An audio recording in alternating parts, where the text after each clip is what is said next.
The test? Well, we'll take a look. We'll take a look today. Like not something. Mm-hmm. Oh yeah. Not something? Yeah, like we put parentheses not something invoke. Oh, that one. That one was not supposed to be hard. Well, we'll take a look at that. That's yeah.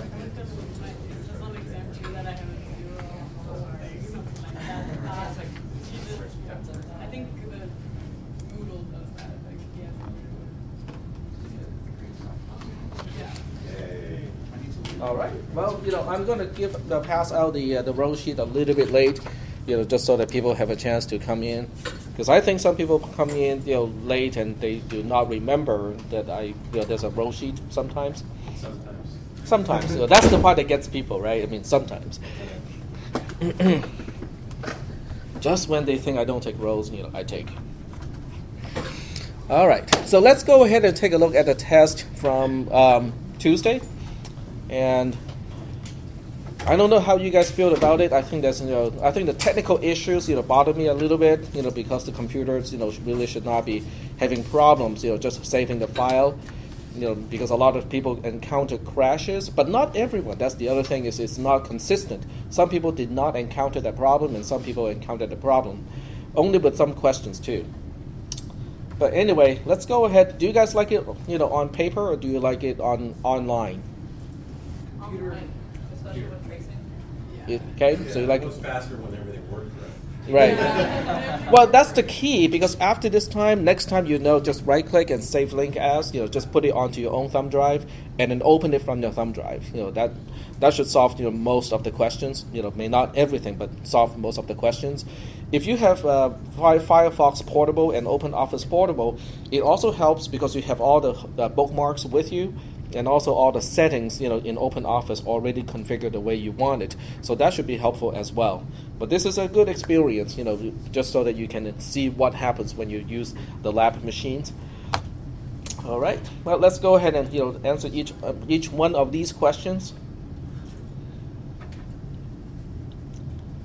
And I will try to do it the same way as I usually do, and see if I can, reproduce the crashing of the software. So I will just open it from inside the browser, and then save the file inside OpenOffice. Mine is just being slow. Okay, and I'll save it to today's folder under the same name. Yep, it crashed too. But if I save it first, then it doesn't happen, huh? Okay, let's try it.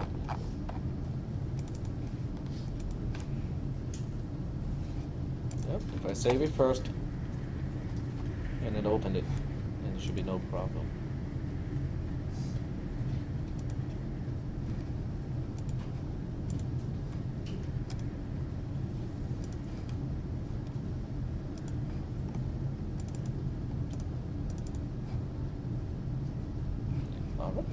And then click save. Nope, I have to change something first. So I'll go ahead and change the student ID. Do you guys like this concept? Having your question customized just for you. You can actually look into the equation to find out how it works. If you look into the line that gets changed, which is this line here, there's a spreadsheet equation here, that basically do some calculation based on your student ID. And then it looks up sheet 3, which in this case has 5 possible choices. Now, because of this mechanism, I can make as many possible options as possible, so that way everyone can get a different version of the test. It will change some of the behavior, but not enough to really change the difficulty level between students. So it's just a variation of the same thing. Okay. Spreadsheets are really cool because it allows you to do all sorts of stuff like that. Okay, so let's go ahead and get started with this program. And just like most of the time, I name the subroutines and the files after names of cars, and this is one of the cars that if I had $50,000 or $60,000, this is the car that I will buy. It's the Invoke Adam. You guys can look it up after the class. It's really cool. I would not spend $50,000 or $60,000 on a Lexus or Infiniti or a BMW. This is going to be a whole lot more fun than any of those cars. Yep. What would have happened if, say, like we didn't update the student ID until after the fact? Then you'll be tracing the program using whatever was the default. Yeah. Then it will be inconsistent. Yeah. Okay. Yep.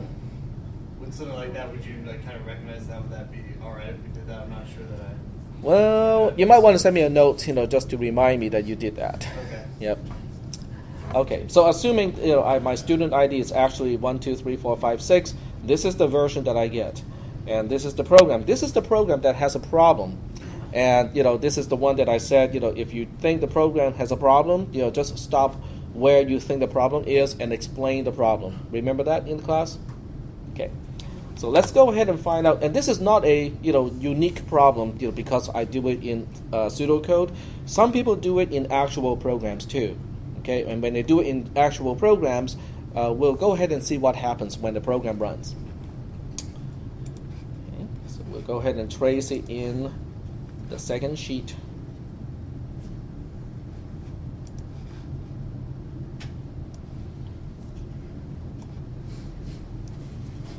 Yep. With that bug, this program is not nearly as much fun as it should have been.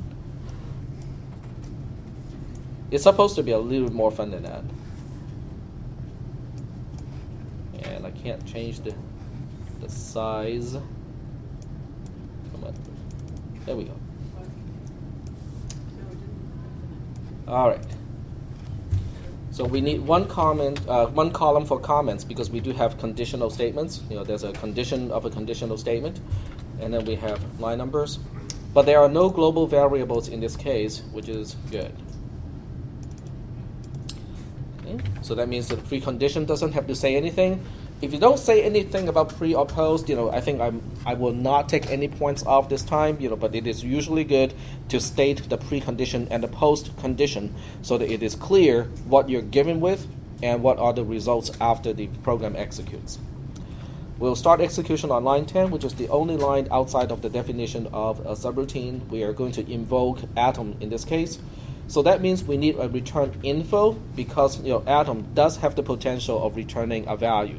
So you do have to use return info in this case. And the return info will tell us where do we go back to after the execution of the subroutine. We are supposed to go back to line 10, and when we come back, we have to print out the return value of the subroutine. But we also have to make sure that we allocate columns and get those initialized for all the parameters and all the local variables. In this case, we have two parameters, x and y, that both passed by value. The first one, x, gets a value of 59 in this case, and 7 goes to y in this case. In your particular case, they may be a little bit different, but the approach is the same. So I don't think these specific values actually make that much of a difference when it comes to actually tracing the program. Well, as long as we can do division on a piece of paper or using a calculator. Okay. Any questions at this point about this part? Nope. Okay. After we set up the columns, we go into the subroutine starting on line 4. Line 4 evaluates the condition x is greater than or equal to y is true. So now we have to go to line 5. Line 5 is another print statement. It is also a recursive call because we are invoking Atom again, but this time we're invoking from inside a print statement. So once again, we have to set up return info, and this time we have to return to line 5. And line 5, when we come back, will look like this. We're just simply printing the value that is returned by the statement, by the subroutine itself. And we have to do the same thing with x and y. We have to remember to pass x and y as parameters. Y is the easy one because we are just passing the y of myself along to the next invocation. My y is column E, which has a value of 7, so that's the easy one. The other one, x, is a little bit more complicated, but I think we should know how to deal with this calculation. It is the floor of x divided by y. Now, if you don't know how to do the division here, you can always rely on the calculator. Windows has its own calculator. I can use the one that I have here. So we are talking about 59 divided by 7. So 59 divided by 7 is 8.428, blah, blah, blah. The floor of that is just 8. Okay? So this is assuming that you cannot do this calculation in your mind and you have to use a calculator. I think most people can do the calculation like this without using an actual calculator. So are we doing okay so far? Okay. So let me separate the screen into 2 panes, just so that we can display the other side a little bit more conveniently.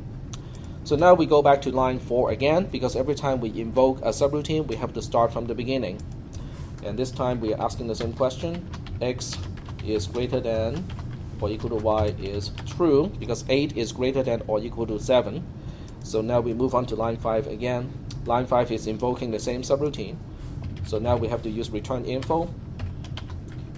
When we come back, we have to get back to line 5 and finish up the printing of the value that is returned. Now for a question like this, the setup of the return info column is very important, and as are the parameters. So those are the things that I will assign point values to. Okay. Now we have to also set up x and set up y. Y again is just a copy of my own y, which has a value of 7. X in this case is the floor of 8 divided by 7. What do you think that is? That's just 1, because it's just a quotient of 8 divided by 7. And then we go to line 4 again. X is greater than or equal to y is false, because 1 is greater than or equal to 7 is false. So that's why we have to go to line 6 next. And line 6 is a return statement. It returns the value of x mod f. Oh, line 7, sorry. So we have to go back to line 7, which evaluates x mod y, and that's the value that we are returning. What is 1 mod 7? In other words, what is the remainder of 1 divided by 7? Is 1 divided by 7. It's 1. Sorry? The remainder is 1. The remainder of 1 divided by 7 is 1.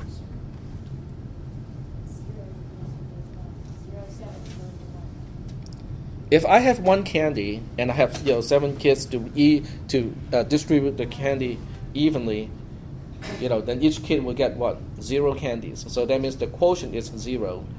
But how many candies do I have left? I have that 1 candy left. So the value is 1. So we are returning a value of 1. So the question now is, what do we do when we return a value of 1? Well, we take the return info cell, we copy and paste it, and then we change the question mark to the value that we are returning, which in this case is 1. Okay? And we don't do any printing at this point. All we do is to fill in the question mark. That is all that we do with a return statement. Then we move on to outside of the conditional statement, and then we end up on line 9, which is the end of the subroutine. So over here, line 9 is the end of the subroutine. And at the end of the subroutine, there are 2 things to do. One is to look up the return info cell and tell us, to remind us where we're supposed to go back to. We're supposed to go back to line 5, which is good. And now we are ready to deallocate those columns. So we go ahead and mark these columns as deallocated. Just using a whole bunch of X's would do the same thing. So it's entirely up to you to decide how to indicate those columns are no longer allocated. But I'll just use this method here because I've been using this in my notes too. All right. So now we are back onto line 5. But line 5 now looks like this. It looks like I-12 at this point, which means, do I know what to do on line 5 now? Okay, I can actually go ahead and print the value. So here I print a value of 1. Now I looked through some of the submissions, in the test, and some people forgot about the printing of the value when you execute line 5. Okay, that is really important because this is what we do when we get back from the subroutine. We can actually go ahead and print out the value. Now after line 5, we have to go to line 9. Okay, the problem has not happened yet. Okay, when we get back to line 9, which is n defined sub, we will do the usual things. Okay, we're not dealing with I to K anymore. We're now dealing with column F to column H. So we do the same thing. We have to tell ourselves we're supposed to go back to line 5. The problem is not here because we are not going to execute line 5 yet. So line 5, is where we're supposed to go back to. We have not realized that we are going to print something that is unknown. We don't know the problem yet at this point. And on line 9, we are also supposed to deallocate the columns that we allocated for this invocation. So we'll do the same thing here. Strike through. And now we are back to line 5. At this point, you can stop and basically say print question mark.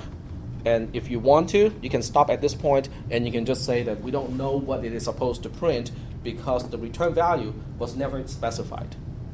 Okay, so you can stop at this point, but in an actual program, it does not stop at this point. When you write a C program, like this, it does not stop at this point. It will print a value. It will print an integer of some kind. You just don't know what is the value that it will be printing. Okay, but in an actual program, it keeps going. It will print some, kind of garbage value on the screen, and then it will keep proceeding. Now, in this test, since I told you guys to stop as soon as you realize something is wrong, getting to this part is all that you have to do to get full credit for this question. But in an actual program written in C or any other programming language, it will keep going. In other words, it will keep going to line 9, because after line 5 is line 9. And at line 9, it will do the same thing here. So basically, it will get to this point, and it will look up this return info cell. It will remind itself that we have to go back to, or continue execution on line 10 after this, and then we'll deallocate these columns. And we want to format cells, strike through. And then by the time we get back to line 10 will still look like this, okay, because it has not been resolved. And as a result, when it executes line 10, it will also print another unknown value. Basically, it will print an integer, but we have no idea what is the value that it will print. Okay? Are there any questions about this answer? No questions? Okay. So someone is going to do something like this in cisp300. How many people do we have today? I would say around 20 people. And I will guess that about 3 people, when they take cisp300, will forget to specify a return statement in a subroutine that is supposed to return something. And this example will become very helpful in that case, because now you know what happens when a C program is written this way. It will just return some unknown value, and the program continues to execute. All right, so I think we have waited enough time. We'll go ahead and pass the row sheet around. I guess spring breaks, starts early for some people. Let's hope they have a class to return to after spring break.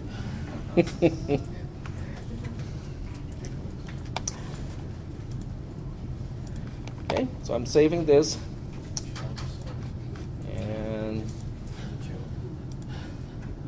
joke? That wasn't. We could meet in the computer lab again. So that when they come back, they're like, oh crap, where is it? That was one student who did not know that we were taking the test in room 152. I almost forgot myself. But there was only one. Did you have a note on the door? Did you have a note on the door? No. I just figured once I pulled on the handle and it was locked, I was like, oh. I figure we talked about this, several times in the class already, and all the classes have been recorded.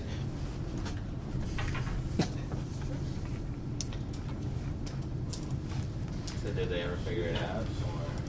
No, that person went home. And then sent me a note and said, can I take this at home instead? Would it actually stop you from taking it home if you logged in from home? Yes. Oh, really? I can look from the log that he tried. Because I can limit the IP address to a certain range. So if you're not from school or even from the lab, the IP address will not match what it's supposed to be. then Moodle will say, no, you cannot take this, take this test from this IP address. All right, this is the second test, or the second question. I made a mistake here as well, but that mistake is not, going to stop the program. It just doesn't do what, we think the program is supposed to do. But that's okay. This program, since I did not tell you what it's supposed to do, there's no such thing as it is doing something that is wrong. Okay. And this car has not been released yet. It is supposed to be a cooperation between Toyota and Subaru of all car companies. Yep. I labeled mine like 1, 2, 3, and 4, and my numbers don't correspond to yours, but the document, like the sheet matches the trace. So. Mm-hmm. Okay, this is another thing, where you have to type in your student ID, and then depending on your student ID, the initial values of the array will change. No, not the array, the actual documents. My first question document was like... Correct, because they are all randomized as well. Oh, okay. So the ordering of the questions are randomized, and then inside the question, your actual question depends on your student ID. Oh, okay. Yep. I thought I uploaded the wrong document or something. Yeah, there's a lot of scrambling, Locked up tight. Hmm? So you got it locked up tight. No, not really. I mean, it's not really locked up in any way, to people who know the answer.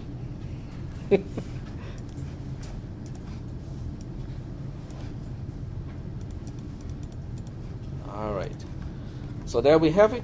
This is the second question, or second in my version of the test, and the program is this one tests to see whether people understand how to pass an array by reference, because A is an array in the subroutine, and the rest is really not that difficult. I mean, it's just a whole bunch of return statements and the usual stuff. So let's go ahead and run the program. The precondition is already given to you, and I'll just go ahead and shrink these columns just a little bit to give me a little bit more space for the trace. And then we start execution on line 18. Line 18 wants to print the value of the invocation of FT86. So we will say return info. And then by the time we are done with the subroutine invocation, we go back to line 18 and just go ahead and display whatever it returns. So that part is replaced by a single question mark. Now we have to set up the parameters as well as the local variable. Don't forget the local variable. We have A, which is passed by reference. We have I, which is passed by value. And then we have T, which is a local variable. A local variable always starts with an unknown value, so that's the easy one to set up. And I will take points off, if people do not indicate that a local variable has an unknown value to begin with, because that is a really important concept. And then we go to column H. Column H, specifies parameter I, and according to this, we use a value of 0 to specify parameter I. So we just put a 0 here. And parameter A is the one that is passed by reference, but I use an array to pass to parameter A. In this code here, I use array B, which is from column C to column E, to pass by reference to parameter A. So that means A becomes an alias of those three columns, column C to column E. Are there any questions about how the columns are set up at this point? No questions? Okay. If there are no questions, we'll move on and get into the subroutine. The subroutine starts on line 5. And line 5 wants to do a comparison. It's I greater than or equal to bar A bar minus 1. Bar A bar is the same as bar B bar because A is a reference to the same three columns. And that is 3. 3 minus 1 is 2. I is 0 at this point. 0 is greater than or equal to 2 is false. Okay. Now, if that is false, we have to go to line 8. When we get to line 8, we have to compare A bracket 0 to A bracket I, A bracket I to A bracket I plus 1. But I is 0 at this point, so we are basically comparing B bracket 0 to B bracket 1 and see whether B bracket 0 is larger. And the answer is yes. So when we get to line 8, we have to indicate that A bracket I is greater than A bracket I plus 1 is true.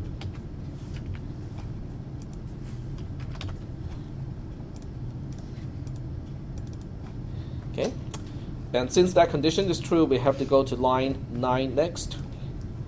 Okay, line 9 is going to make a copy of A bracket 0. I is 0, A is a reference to column C to column E. So A bracket I is the same as B bracket I, which is B bracket 0. Yep. How can you put the parentheses on the outside of T of truth? Oh, that's just because of the... Oh. Oh, okay. I see. There we go. Thank you. So T becomes a copy of A bracket 0, which is the same as B bracket 0. So T now has a value of 23. So T has a value of 23. Then we move on to line 10. Line 10 is going to copy A bracket 1 to A bracket 0, which is B bracket 1 and B bracket 0. So B bracket 0 is the one that gets updated to a value of 7. And then we move on to line 11. This is my bug. I intended originally to have to swap the values, but since I forgot that I have to use T instead of A bracket I, but it doesn't really change anything. You just have to follow the code as it is described. So we are copying A bracket 0 back into A bracket 1. So the 7 gets copied back here, which basically is a no operation, because this is where the 7 came from to begin with. Then we move on to line 12. Line 12 is an invocation. So we'll go ahead and do the invocation out here. Once again, we have return info. We have parameter A, parameter I, and local variable T. Local variable T starts with a value of unknown. I starts with a value of I plus 1. But since I was 0 here, it is now 1. And A is passed by reference. When we pass a parameter that was passed by reference to me and passed by reference to somebody else, we just pass the reference along. We do not make a reference out of a reference. So in this case, it is the same thing. It is also known as column C to column E, just like in the other parameter A. The return info is about the same. It is not the same as the other one. It is line 12. We have to return 1 plus the question mark here. Are we doing okay so far with the trace? Okay. So let me see if I can split the screen just so that we can see both. This part, this one is a little bit harder because I need a lot more column space than the other one. There we go. How many people remembered to change the screen resolution before you try your test? Did it help? Because it does give you a lot more desktop space to work with. All right, so we can go back to line 5. Line 5, the condition of line 5 is going to be false because I is 1, 1 is greater than or equal to 2 is false. Then we go to line 8 again. When we go to line 8, we'll be comparing A bracket I to A bracket I plus 1, I being 1. So the answer is actually false in this case, if I remember right. Oh, it is actually true because 7 is greater than 3, so I remembered it wrong. Then we have to go through line 9 all the way up to line 12 again. So we go to line 5. Line 5 is going to, line 9, sorry. We go to line 9. Line 9 is going to make a copy of A bracket 1 into T. So T now has a value of 7. And then we'll copy A bracket I plus 1 to A bracket I. A bracket I plus 1 in this case has a value of 3. And that value of 3 is going to be copied to A bracket 1. So this is what happens when we execute that line. That's line 10. And then on line 11, we copy, on line 11, we copy the 3 back into column E, like that. And then on line 12, we have one more invocation. That's one more recursive invocation. This time I can copy and paste for the most part of what I had here. And this is where taking the test online really helps, because you can copy and paste when it is appropriate to do so. How many people used copy and paste at one point or another? So that's kind of neat because you cannot do that on paper. But this time I bumps up the value to 2, and we continue execution on line 5 again. This time I is greater than or equal to bar A bar minus 1 is true, because I has a value of 2, bar A bar is 3, 3 minus 1 is 2 as well, 2 is greater than or equal to 2 is true, which makes this an easy case because we just have to say return 0 in this case. So we go to line 6, and then we return a 0, which means we go to the return info cell, copy and paste it, change the question mark to the value that we are returning, which is 0, but we do not simplify at this point. We do not simplify that 1 plus 0 is 1, not here. Okay, because our only job as a return statement is to change the question mark. That's all that we are supposed to do. After line 6, we get out of the entire conditional statement, the outer conditional statement. We end up on line 17. Line 17, once again, has 2 jobs to do. The first one is to remember where we're supposed to go back to. We're supposed to go back to line 12, and line 12 now looks like this. But since we're not executing it yet, we don't even realize that 1 plus 0 is 1 at this point. Line 17 also has to clean up the columns that we allocated for this invocation. So that's what we are doing here. Like that. And now we can continue execution on line 12. But line 12 now is returning just 1. So that means we have to take the return info cell, which is here, copy and paste it, change the question mark to 1, and that's it. That's the end of the execution of a return statement. We do not simplify 1 plus 1 is 2 at this point. After line 12, we get out of the inner conditional statement, and then we get out of the outer conditional statement, and now we are on line 17. On line 17, we have to do 2 things. One is to remember that we are supposed to go back to line 12, and the second one is to deallocate the 4 columns that we have allocated earlier. And that's what we'll do here. And then we continue execution on line 12. When we continue execution on line 12 looks like this, which is returning a value of 1 plus 1, and now you can say 1 plus 1 is 2, and because when you execute return 1 plus 1, it will take whatever you have in the return info cell, copy and paste it, change the question marks to the value of 2 in this case, and then we are done with the return statement. After the return statement on line 12, we get out of the inner conditional statement, we get out of the outer conditional statement, and then we end up on line 17 again. So line 17 is going to do the same thing. We remind ourselves that we have to continue on line 18, and then at the same time deallocate the 4 columns like that.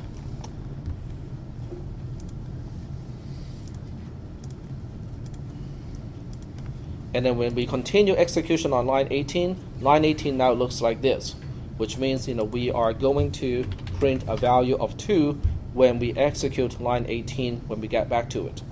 And since there's no line after that, we have a post. You did it right? Yeah. Okay, very good. I'm just glad I didn't get that one because that one was actually longer. This one? Yeah, because There's one more. You have to go through line 9 and line 12 one more time? I only went through 12 once. Okay. Yeah, you're guaranteed to go through at least once, and I think some examples have to go through twice. Okay. Any questions about the mechanism, why the answer is the answer? No questions? I just want to check one thing. I just have the uneasy feeling that I may not be recording. Okay, it is. Sometimes I forget. All right, so let's save this and then move on to the next question.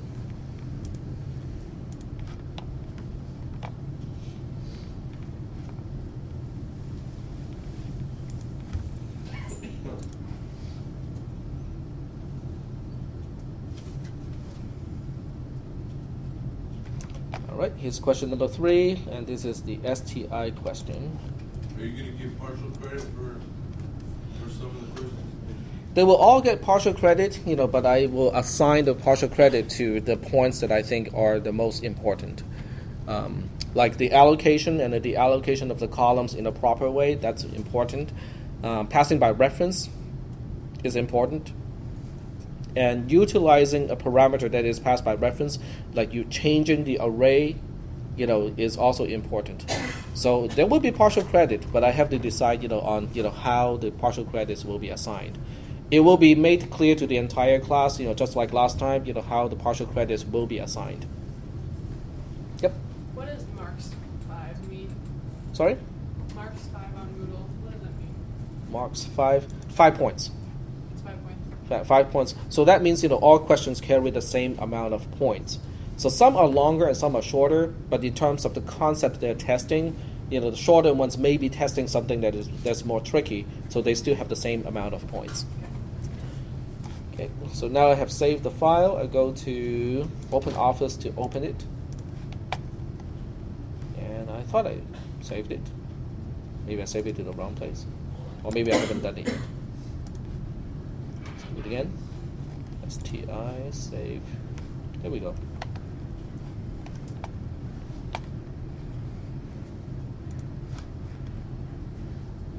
Oh, I didn't.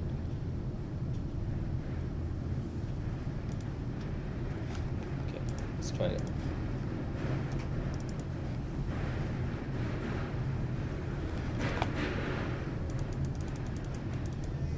All right. So this is the question. I think some people think this question is kind of hard, but it really is not supposed to be hard. Okay, because it does not change what we do when we have a return statement at all. It's just that instead of returning an integer value, we're now returning a Boolean value, something that is either true or false.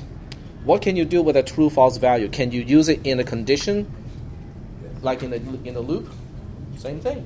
So that's why this program is not supposed to be hard. And I've seen some interesting alternatives to the answers. Some are kind of valid and others are not exactly valid. Okay, so I'll just go ahead and punch in my student ID. And what that does is it changes these two numbers, the beginning values of I and j, but they're still off by the same amount, because if you go to sheet 3, you can see that they're off by 2 all the time. Some goes to the other side, but nonetheless they're only off by 2, which means it will be done in one single iteration. Okay. So now let's go ahead and trace this particular one. Okay, new window.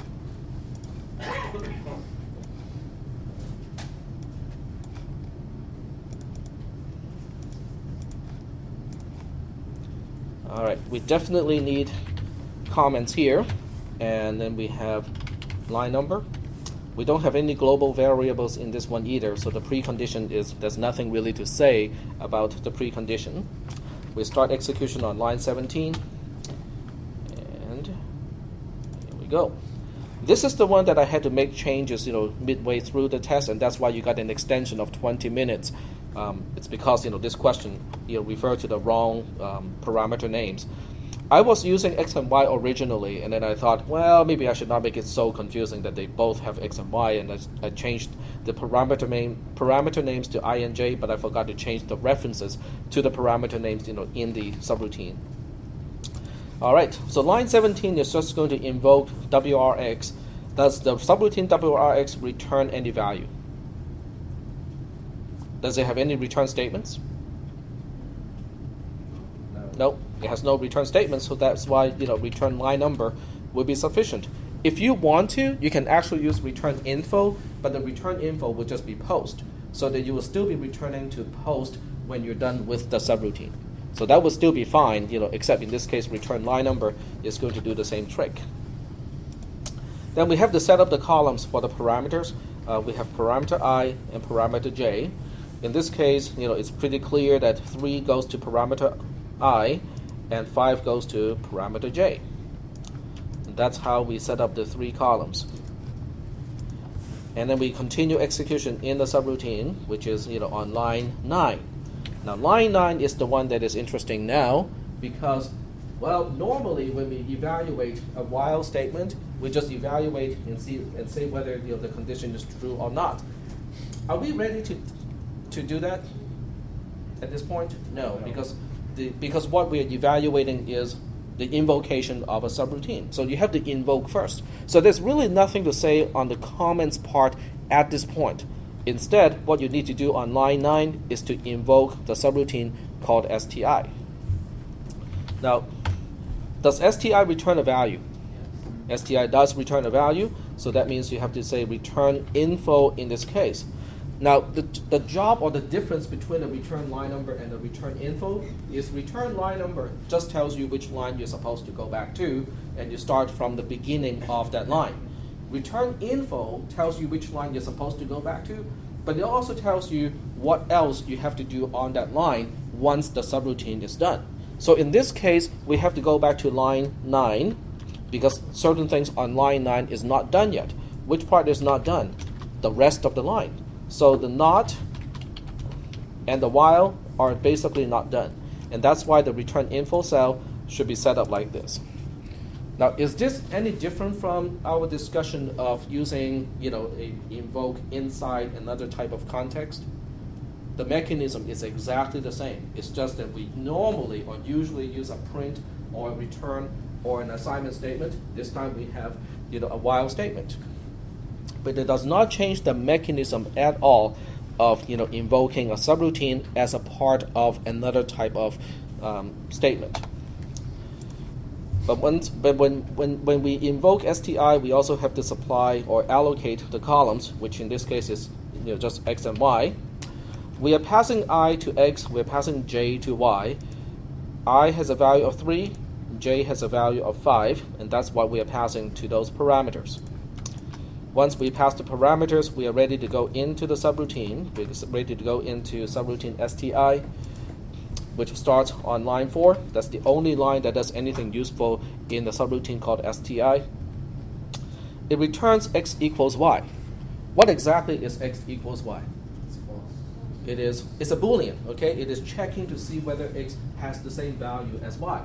So in this case, because x has a value of 3, y has a value of 5, they are not the same, and as a result, it returns false.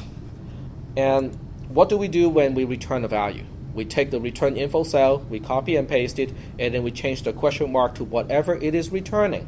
So in this case, we take this cell, we copy and paste it, and then we just change it to false. We do not do any type of evaluation at this point. All we do is to change the question mark.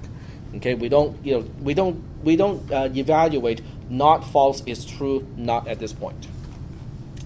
Then we go to line 5. Line 5 is the end of the STI subroutine, which means it is time to remind ourselves where to go back to. We're supposed to go back to line 9. And at the same time, we also have to remember to deallocate the 3 columns that we allocated earlier. So we'll go ahead and change this to use strikeout. And now we're back to line 9. But when we get back to line 9 does not look like this anymore. It looks like F7, the cell F7. So at this point, you can now say not false is true. Is that making any sense? Because we are finishing up the execution of line 9 at this point, knowing what the invocation of STI is returning. Is that all right? No? It's okay? Okay. Now, if the condition of a while loop is true, we have to go into the loop and actually perform the operation in the loop. In this case, it is true, so we have to go to line 10. Line 10 is a whole lot easier. It's just comparing I and j. So it's saying I is less than j is, well, in this case, it is true. So we have to now go to line 11.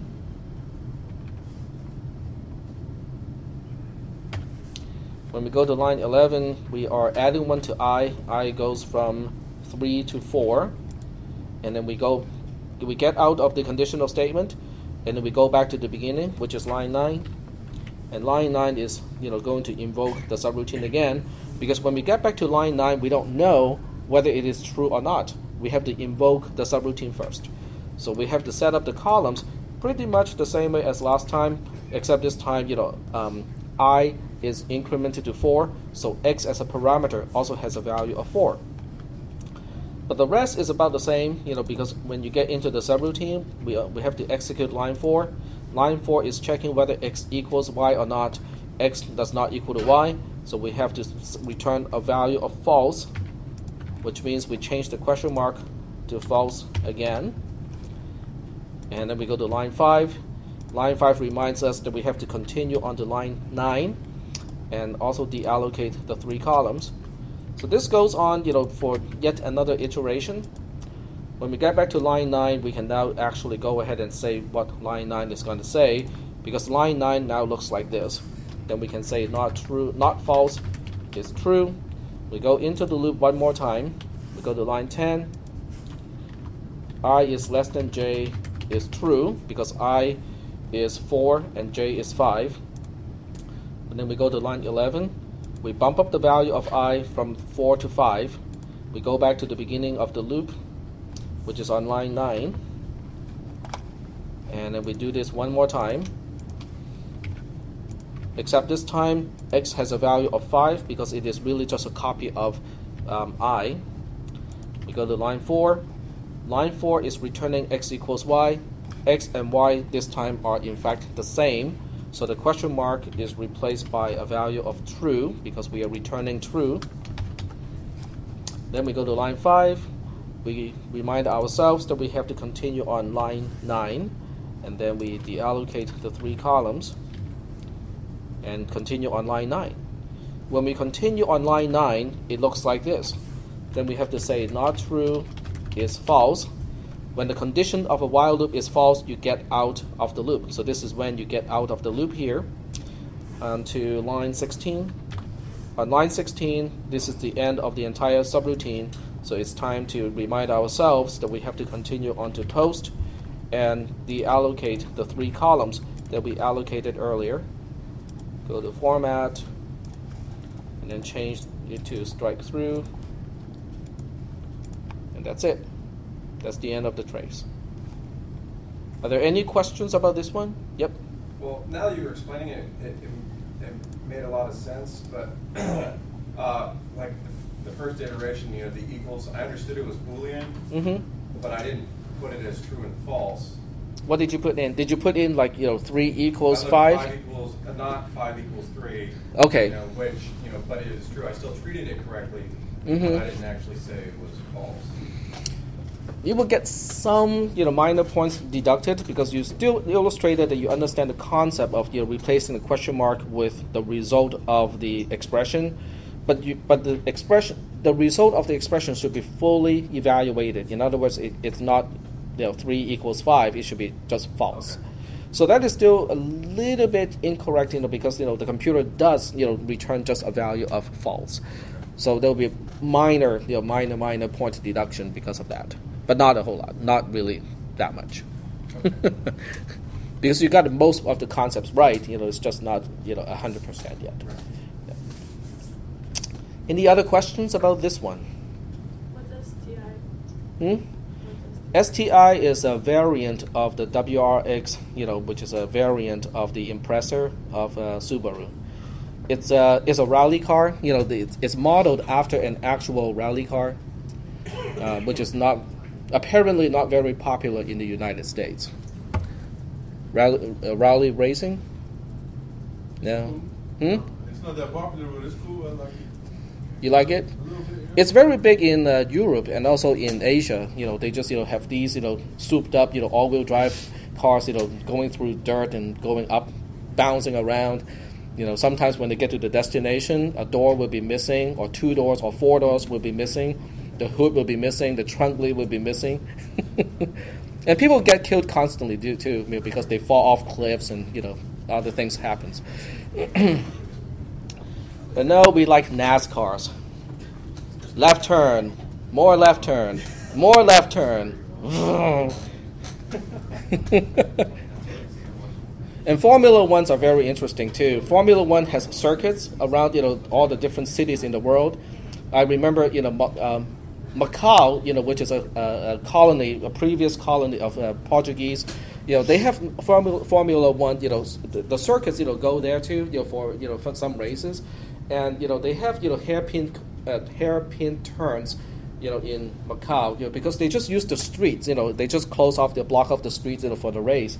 And you have these Formula One cars, that can accelerate from 0 to 60 in, probably 2 seconds at the most. So they would decelerate from almost 200 miles to like 5 or 6, make the hairpin turn and then just accelerate again. Yeah, that's a lot of exercise. You can see, because they have those in-car cams, of the drivers. I mean, those guys are just sweating left and right. I mean, it's interesting, But that's what the STI is. It's a $30,000 car.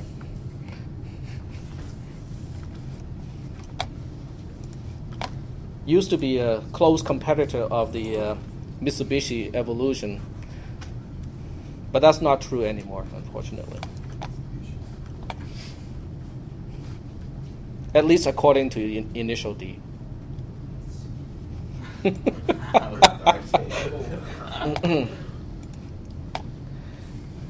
I go to track days, and on the track they are pretty good. But when you go autocrossing, all these souped up all-wheel drive cars, they are not worth anything in autocrossing.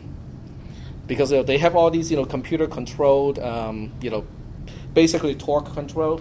Now, this is kind of interesting related to this class, because if you think about it, okay, your car, okay, how much of your car is computer-controlled? Now, most people know that the engine is now controlled by computers, measuring how much fuel to, dump into the cylinders, controlling the timing of the spark, and so on and so forth. But for high-performance sports cars, especially all-wheel drive, they also have a stability control. In other words, the car can individually brake, slow down each individual wheel to maintain control of the car, so it doesn't slide as easily. Now that's kind of interesting because they take a lot of inputs. They take inputs from the wheels themselves to see which one is slipping. They take input from the accelerator. They take input from how far or how much the car is. What is the lateral force in one direction? So they take all this input in order to calculate how to apply individual braking on each wheel so that your car maintains control and it stays straight, so there will be no understeering and no oversteering. And that's pretty advanced stuff because it's real time. There's no they're not supposed to have any lag or delay in the response time. In Autocross, which is also known as parking lot Grand Prix, the courses are so short and so twisty. Even those computers have problems keeping up with the updates from the wheels. So that's why all these advanced all-wheel drive cars, even though they really work in real situations, but in the parking lot Grand Prix they don't, because of the time lag between the computer taking the information from the wheels to the actual decision to apply braking to individual wheels. Wouldn't that allow you to switch off the traction control? If you turn off the traction control, it makes it even worse because most of these cars are heavy and mostly front heavy. So they will just act as a front wheel drive. They will act as a 300 horsepower front wheel drive, which is definitely not good for handling. The best car for autocross, smaller, lighter cars. Like a Miata. Even Civics, two-door Civics, do really well, but they have to be souped up a lot first. You have to kind of make the frame really, stable. It is not uncommon to find a Civic in an autocross track where one of the rear wheels will be lifted. So only 3 wheels, are in contact with the road. With one of the back wheels, which is not a drive wheel, just stopped because it is braking, but it's not contacting the ground at all. Okay, enough distraction. Okay, this is the last one.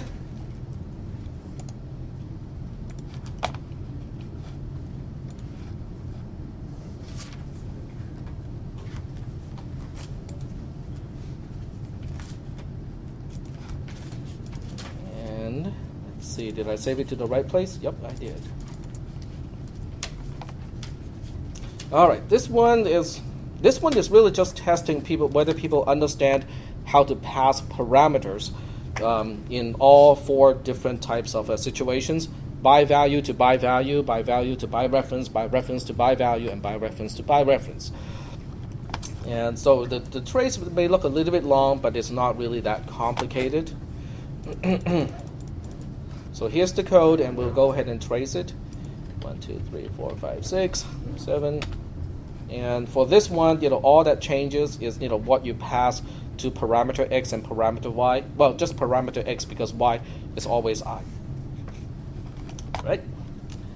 So let's go ahead and take a look at this program.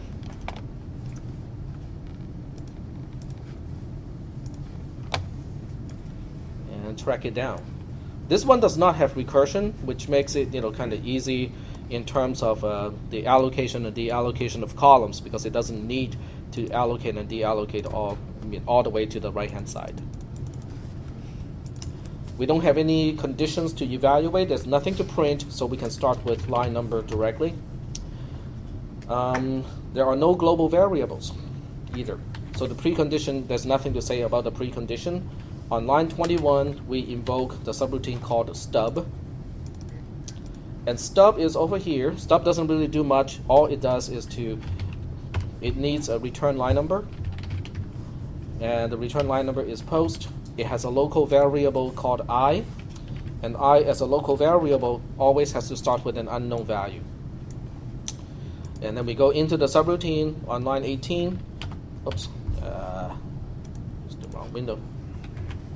On line 18, we initialize the variable I, so it starts with a value of 10.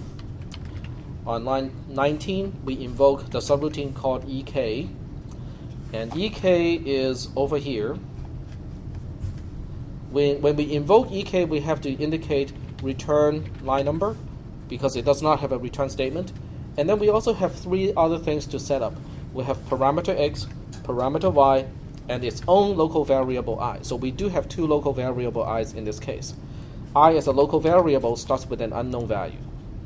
Okay, that's the easy part. And the second part is x. X is passed by value. So the first time we do it, x is passed by value. So we are looking at, I is 10, 10 minus 2 is 8. So x starts with a value of 8. It is passed by value. And y is passed by reference. Now, if y is passed by reference, we have to find out what is the column corresponding to I, and it is column C in this case. So y is also known as column C, and that's how we set up parameter y. The return line number is just the line logically following line 19, which in this case is line 20. Are there any questions about how we set up these four columns? Nope. Okay. Moving on into the subroutine EK. In subroutine EK, we start execution on line 11, which makes a copy of y into I. Y is also known as column C. Column C has a value of 10, so my local variable I will also start with a value of 10. And I think we need more space here. On line 12, we invoke subroutine EG, and we pass x to x, y to y. These are all return line numbers because there are no subroutines here that return a value. We also have to allocate for parameter x as well as parameter y. The return line number is just whatever line is logically following line 12, which in this case is line 13. Parameter x is passed by reference. I use x to pass to x. X in this case lives in column E, so this x here is also known as column E. Are we doing okay so far with this? Okay. Parameter y is passed by value, and parameter y is also known as column C. Column C still has a value of 10 at this point, so that's why this parameter y also starts with a value of 10. Are we doing okay so far with this? Okay. Now we get into subroutine EG on line 4. Line 4 wants to multiply y by 2 and then put it back into y. Y has a value of 10. 10 times 2 is 20, and then we store 20 back into y, so this now is updated to 20. On line 5, we want to add x and y and then store the result back into x. X is also known as column E. Column E has a value of 8. 8 plus 20 is 28. We store the 28 back into X, which is also known as column E. So column E is the one that gets updated to a value of 28 at this point. Okay. And then we go to line 6. Line 6 is the end of this subroutine. We clean up the 3 columns.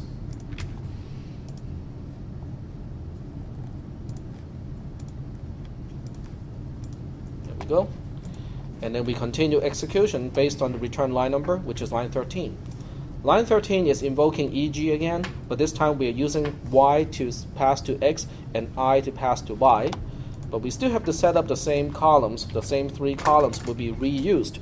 Now this time it is important to realize that we are deallocating these 3 columns and then immediately reusing the same 3 columns. In other words, it is not supposed to extend to the right-hand side anymore because we are just reusing the same columns again and again.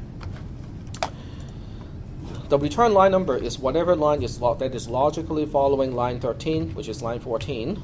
And we definitely don't need that much space to write this. Okay, parameter X this time is Y. Y is passed by reference to me already. So this means I'm just passing the reference along. So parameter X of EG is really just also known as column C because that's what Y is in subroutine EK. Y is passed by value. I use I to pass to Y.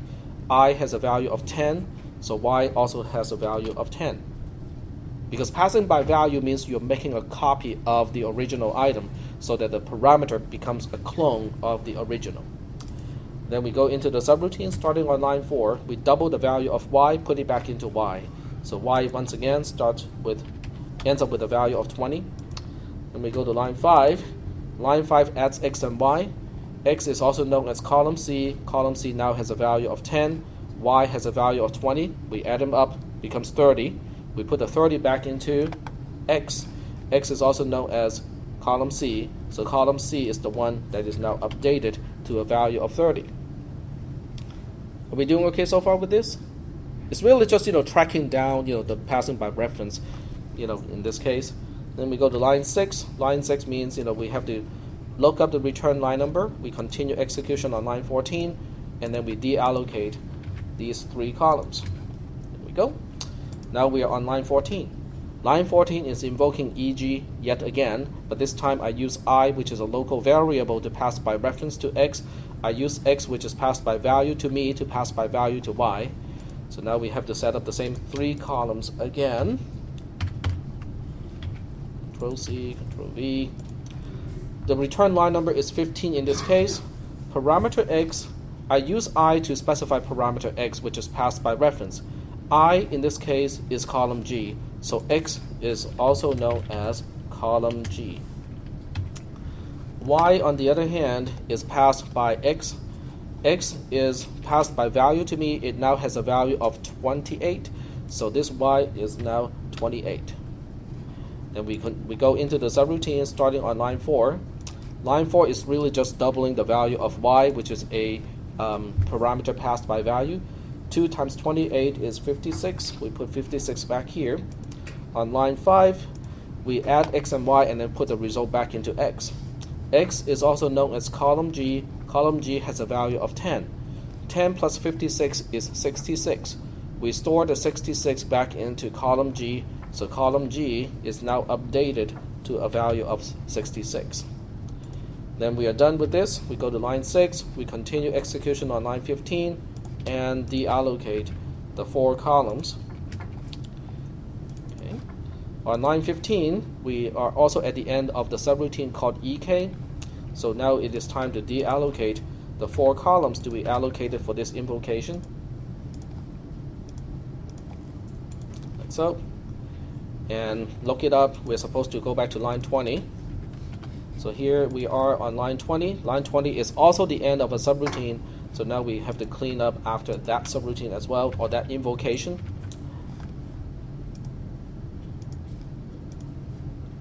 And use the return line number to tell us that we have to continue execution at post, and we are done. So this one, I'm looking to see whether people understand, what is passing by reference. In other words, are the correct columns getting updated? This one, here, here, and then here, and then here. That's basically what this question is asking. Are there any questions about this? The last question. No. There's no question about what is EG and what is EK. They are versions of chassis of the Civic, the Honda Civic line of cars. All right, if there are no questions about this. So how did you guys do in this test? So, okay. I took a look at, I sampled some of the questions, so I took a look at some of the answers. Most people got pretty close, in most of these questions. I think some questions are more difficult than others. The one that has an invocation inside a while, I think that one was the most difficult in terms of concept. Concept-wise, it is the most difficult one. Because we have not seen anything like that. But the mechanism is actually the same as all the other ones that we have seen so far. So I was testing to see whether people can extend the application of that concept from what we have talked about in the class to something that seemingly is new, but it really is not new. The one that has the array, then you have to do something about the array. That one is mostly just chore. I mean, this is just tedious work, doing all those assignment statements. The last one that we talked about, that one is about passing by reference. Okay, passing by reference when you combine that with local variables, pass by value parameters, and also pass by reference parameters. So each one has very specific things that I'm looking for. That it's testing, and is it harder than the first one, or is it about the same? I feel like I was more rushed in this one. More rushed. Okay. Even with a 20-minute extension or without? That was helpful. Yeah. That was helpful? Okay. At least we don't have any pre and post conditions. Yeah. You will see that again in the final exam. How exciting. I am required to make sure that everything that I teach in this class be assessed in the final exam. So so you will see that again in the final exam. Are there any questions about parameters and subroutines? All good? Okay. If that is all good, we have 10 minutes left. Yep, go ahead. Can you do the homework from last time? Because we haven't done that one. Okay, yes, we can do that. So that would be return values or records? Records.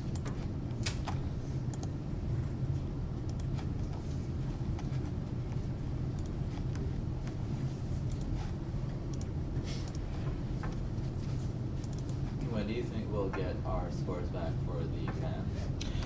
I'm going to do a lot of grading over the break because I have all 3 classes taking exams in this week. So it's going to be an interesting spring break for me. There'll be a lot of grading.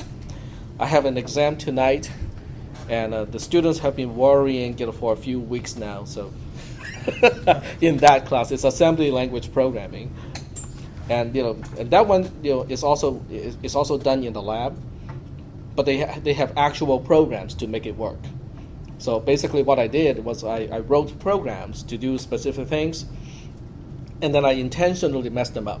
Okay, I used the most common mistakes that people make, because when I grade the homework assignments, I can tell what kind of mistakes people make the most. So I just make all the same mistakes in the program that was working perfectly to begin with, and give it back to the students, and their job is to debug the program so that it works again. Which I think is a pretty good test. All right, so this was your homework assignment. The purpose of this homework assignment is basically just to make sure that people understand, how to deal with records, particularly passing records by using parameters to do that. So we'll go ahead and track this one down.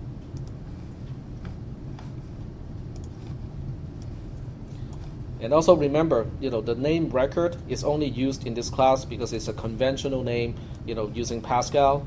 When you move on to C and C++, it is also known as a class or a struct. Okay, so here we have sheet 2.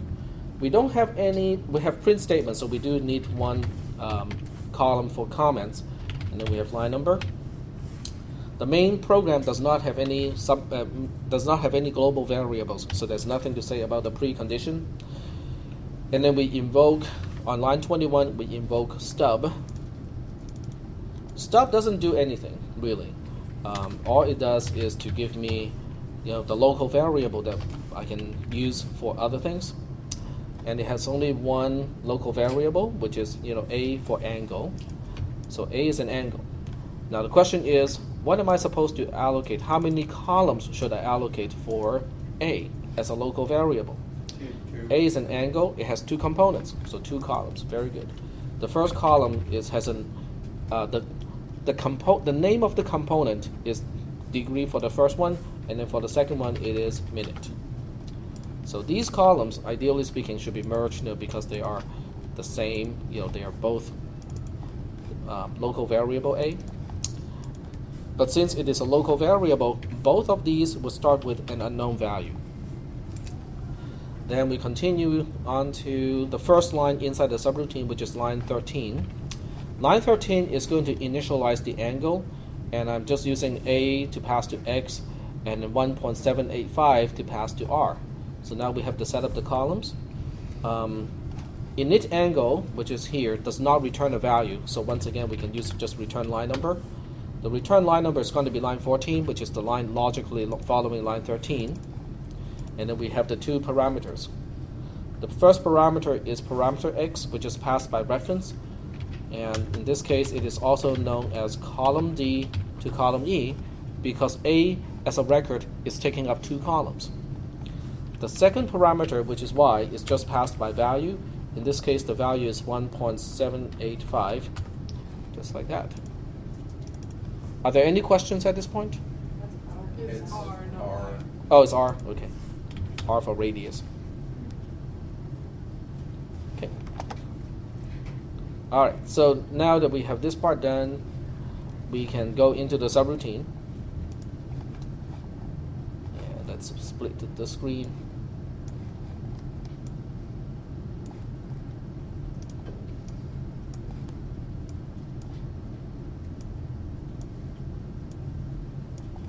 There we go.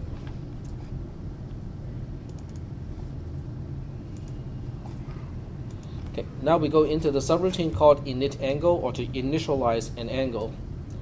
And then we start with line 8. Okay, line 8 is going to update the degree component of x.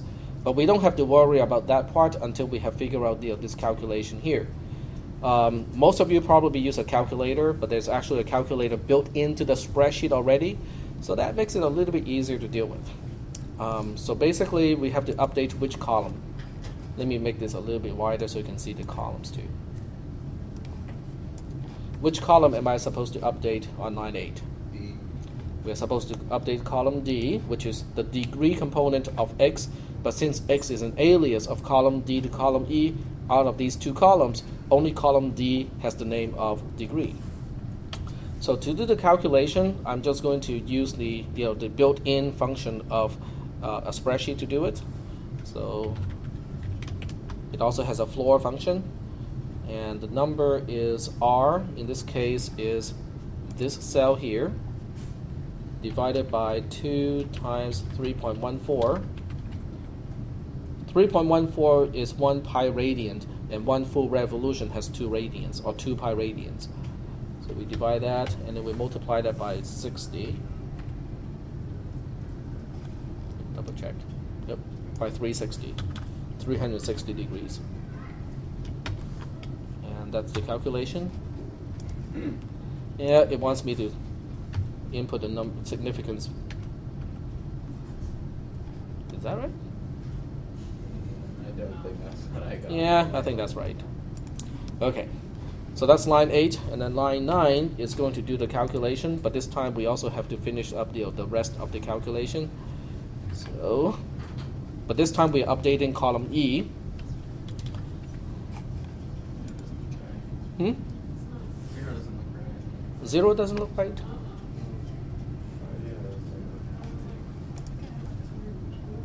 Yeah, did you have to enter the 2?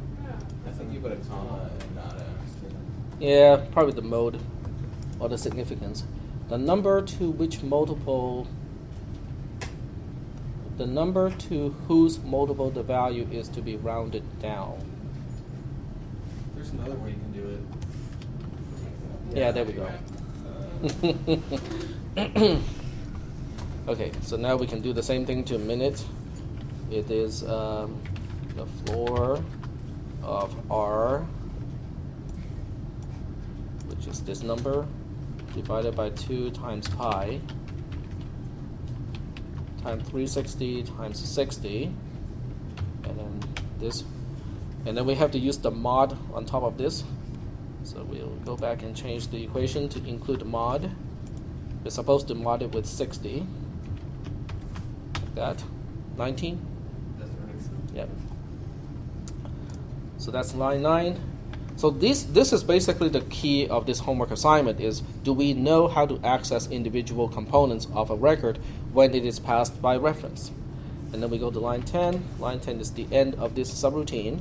So we have to remember to continue execution on line 14 next. And then we deallocate these 3 columns. So I told you, the music will come through the walls. It did. Okay, on line 14 we have another invocation, this time to print angle. Print angle is a little bit different because we are passing x by value in this case. You forgot to deallocate. I mean, you brought the Oh, line down. I forgot to change the formatting. There we go. See, the music is distracting me. I once had a downstairs neighbor who would play music like 3 a.m. in the morning. No, but it did not start from like 10 p.m. It did not start from 8 a.m. With 8 p.m. It started at 3 a.m. Just weird. Okay, so we are now on to line 14. Line 14 is invoking the other subroutine. Okay, so line 14 is here. We're invoking print angle. Print angle is here. It only has one parameter, but that one single parameter will take up 2 columns. So let's go ahead and invoke subroutine print angle.